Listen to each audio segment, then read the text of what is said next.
There's a very specific kind of silence that falls over the crushed red brick of the Foro Italico in Rome when the established order of the sporting world begins to fracture. It is not a sudden, dramatic shattering, but rather a slow, undeniable realization that the landscape of a global game has permanently shifted. Right now, in the heart of the Italian Open, we are witnessing one of those tectonic shifts. The headlines across the sporting world, and particularly echoing to the media corridors of Beijing and Shanghai, are painting a picture of absolute shock. Alexandra Eala, the 20-year-old prodigy from the Philippines, has just obliterated the mathematical ceiling of the Women's Tennis Association rankings, surging to world number 38 on the live charts, following a brutal, breathtaking victory over Poland's Magdalena Frech. But this story is not about a number on a screen. Numbers are fleeting.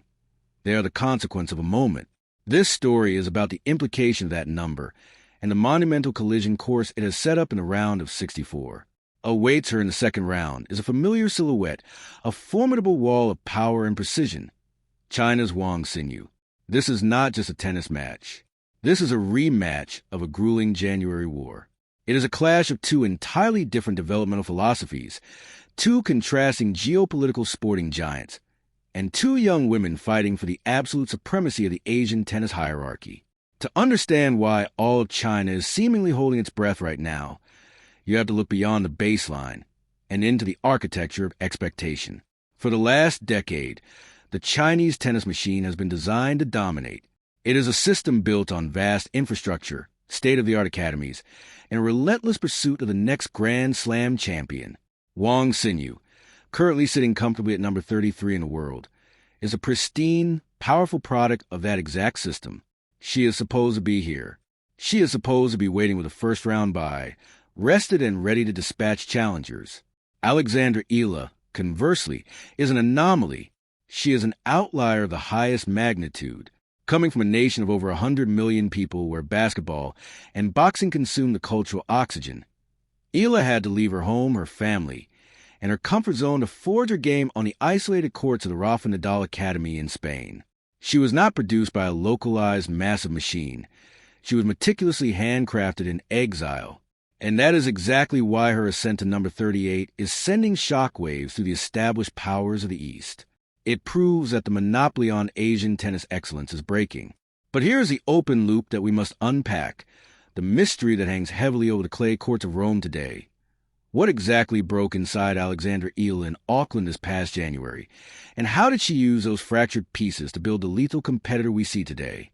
Because just a few months ago, in the semifinals of the ASB Classic, Wang Xinyu dismantled Eala in a grueling three-set war, winning 5-7, 7-5, 6-4. Wang figured out the puzzle. She cracked the code. Yet, the Alexandra Eala who just stepped off the court in Rome, having served a ruthless 6-0 bagel to a top 50 opponent in her opening set, does not look like a player who remembers how to lose. Something fundamental has changed in her psychological makeup and her tactical execution, and today, we are going to tear open the mechanics of that evolution. We are going to look at the hidden motives, the biomechanical matchups, and the terrifying trajectory of a rivalry that will define the next decade of the sport. To truly grasp the gravity of this impending round of 64 rematch, we must first trace the origins of the environment that created these two gladiators. You cannot understand the weight on Wang Xinyu's shoulders without understanding the shadow of Li Na. When Li Na hoisted the Coupe Suzanne Lenglen at the French Open in 2011, she did not just win a tennis tournament. She altered the sociological fabric of Chinese sports. Millions of dollars were instantly diverted into tennis infrastructure. Hard courts were poured in every major municipality. The mandate was clear: mass-produce the next Li Na. Wang Xinyu was forged in the furnace of this immense expectation.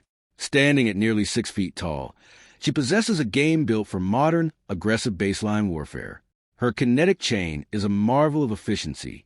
From the ground up, she generates terrifying pace, relying on a flat, penetrating backhand that skids through court and robs her opponents of time. She is an Olympic medalist in mixed doubles, a player who has proven she can handle the suffocating pressure of global expectations. She is not easily rattled because she has been conditioned, since childhood, to perform under the unforgiving microscope of a billion people. Contrast this with the genesis of Alexandra Eala. The story of Philippine tennis has historically been one of fleeting moments and unfulfilled potential, hampered by a lack of elite, world-class infrastructure.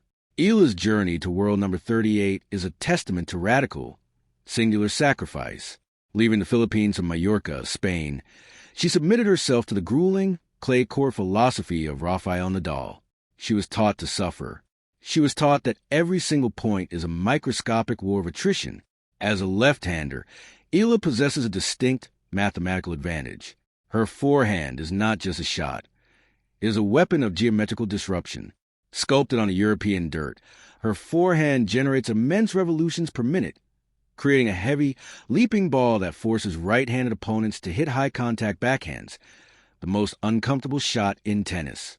But for a long time, Eala was viewed simply as a prodigy, a great junior player trying to figure out the brutal realities of the senior women's tour. There is a massive, unforgiving chasm between being the junior world number 2 and breaking into the top 40 of the WTA.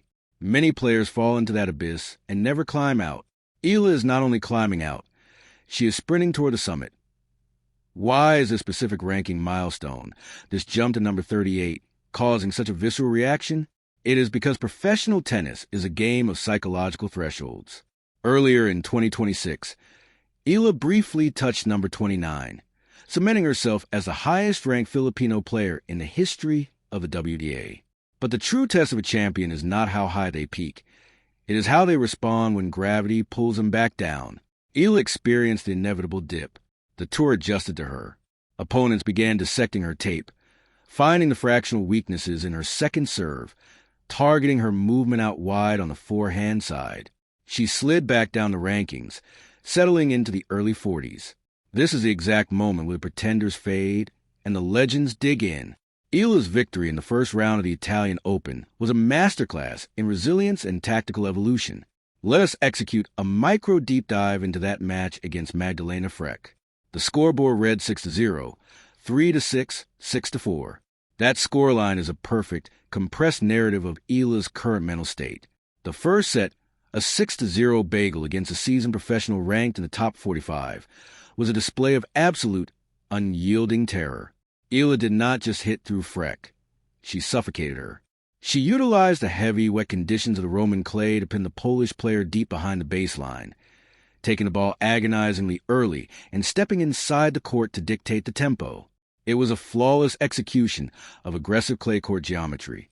But the second set, which she lost 3-6, revealed the lingering ghost of her youth, a momentary lapse in concentration, a slight drop in first serve percentage, and the momentum violently swung.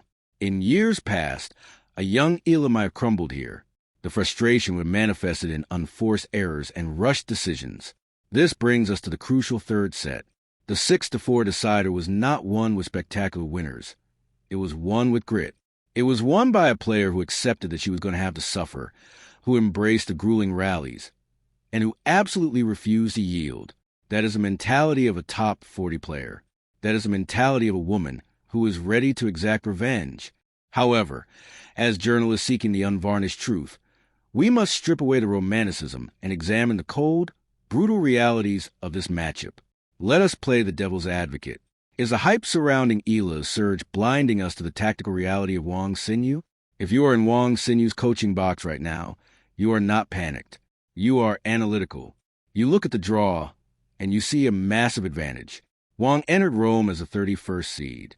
That seeding earned her a first-round bye, while Alexandra Eala was spending 2 hours grinding to the red dirt against Magdalena Frech, expanding energy, twisting her ankles in the clay, and enduring immense psychological stress. Wang Xinyu was resting. She was hydrating. She was watching the tape. In professional tennis, physical freshness is a currency, and Wang is currently incredibly wealthy. Furthermore, Wang holds the ultimate psychological trump card. She already knows she can break Eala's spirit. Let us revisit that January semifinal in Auckland. Hard courts, high stakes. Eala took the first set 7-5. She had Wang on the ropes, but Wang Xinyu did not flinch. She utilized her superior height and wingspan to step into court, flatten out her ground strokes, and systematically strip away Eala's time. Wang won the next two sets 7-5, 6-4. She proved that when Eala's heavy spin is neutralized by sheer, flat pace, the Filipina can be rushed into errors. The counter-argument to the Eala hype train is simple. Eala is still a 20-year-old developing her physical engine. Wang Xinyu is a fully realized, battle-tested veteran of the top tier. The Chinese star knows how to absorb pace, redirect it down the line, and expose the defensive liabilities of a player still learning how to manage the intense week-in, week-out physical toll of the WTA 1000 circuit. Eala's number 38 ranking is an incredible achievement, but the live rankings are written in pencil. One bad week, one early exit, and those points vanish. Wang's foundation, built over years of sustained excellence and backed by an unmatched national federation, offers stability that Eala is still trying to construct. The question is not whether Eala has the talent to beat Wang. The question is whether she has the physical durability and the tactical maturity to execute her game plan when Wang starts taking the ball insanely early and taking a rack out of Eala's hands. When the umpire calls time and these two women walk to the baseline at the Nicola Pietrangeli Stadium, they will be playing for a spot in the third round of the Italian Open. But zoom out, step back from the red clay of Rome, and look at the macro trajectory of this sport. What does this rivalry look like 5 years from now, in the spring of 2031? This is not just a localized narrative. This is the blueprint for the future of the WTA Tour. For decades, the narrative of women's tennis was dominated by Eastern European academies and American powerhouses. The Asian swing of the tour was often viewed simply as a lucrative final leg of the season, a place for established stars to collect massive appearance fees and ranking points. But the collision of Wang Xinyu and Alexandra Eala signifies a permanent paradigm shift. By 2031, we are looking at a tennis landscape where the epicenter of the sport's growth is firmly rooted in Asia, but it is no longer a monolithic Chinese dominance. Eala's success is already forcing a radical rethinking of sports funding across Southeast Asia. Her existence proves that a champion does not need to be born into a pre-existing legacy tennis federation. If a girl from Manila can utilize a Spanish academy to systematically dismantle the world's elite, it democratizes a dream. It means that corporate sponsors, government sports commissions, and private investors in countries like Indonesia, Thailand, and Malaysia are going to start aggressively searching for their own Alexandra Eala. Wang Xinyu, conversely, represents the evolution of the Chinese system. The first generation of Chinese players, inspired by Li Na, broke the barrier. This current generation, led by Wang and her contemporaries, is tasked with normalizing dominance. In 5 years, we will likely see these two women facing off not in the round of 64, but in the second week of Wimbledon or the semifinals of the U.S. Open. They are pushing each other, forcing a rapid evolution in their respective games. Eala's heavy spin forces Wang to improve her low volleys and forward movement. Wang's flat power forces Eala to improve her defensive slices and transitional game. They are trapped in a symbiotic cycle of improvement, and the rest of the tour is going to have to catch up. The final thought I want to leave you with is about the nature of pressure. When Wang Xinyu steps onto the court, she carries the weight of an incredibly successful, highly demanding sporting system. She is expected to win because the investment in her demands a return. It is a heavy, systemic pressure. But when Alexandra Eala steps onto the court, she carries something entirely different. She carries the hopes of a nation that is historically starved for global sporting dominance outside the boxing ring. She is a solitary beacon, operated without a safety net, forging a path to the dense jungle of professional tennis with nothing but a left-handed racket and an absolute, terrifying refusal to lose. The Chinese media is shocked because they understand the metrics of power, and they realize that Eala is operating on a metric they cannot easily replicate: pure, unadulterated hunger. This rematch is going to be a brutal, beautiful exhibition of contrasting styles and conflicting histories. It is the immovable object of the Chinese tennis machine meeting the unstoppable, ascending force of Philippine prodigy. If you want to understand where the future of this sport is heading, you need to watch every single second of this match. Subscribe to the channel, hit the notification bell, and leave your analysis in the comments below. Do you believe Wang Xinyu's wrested power will overpower the youth? Or do you think Alexandra Eala's heavy spin and newfound resilience will allow her to finally crack the Chinese wall? We will be here dissecting the aftermath. Until then, Keep watching the courts, because history is being written on the red der Rome.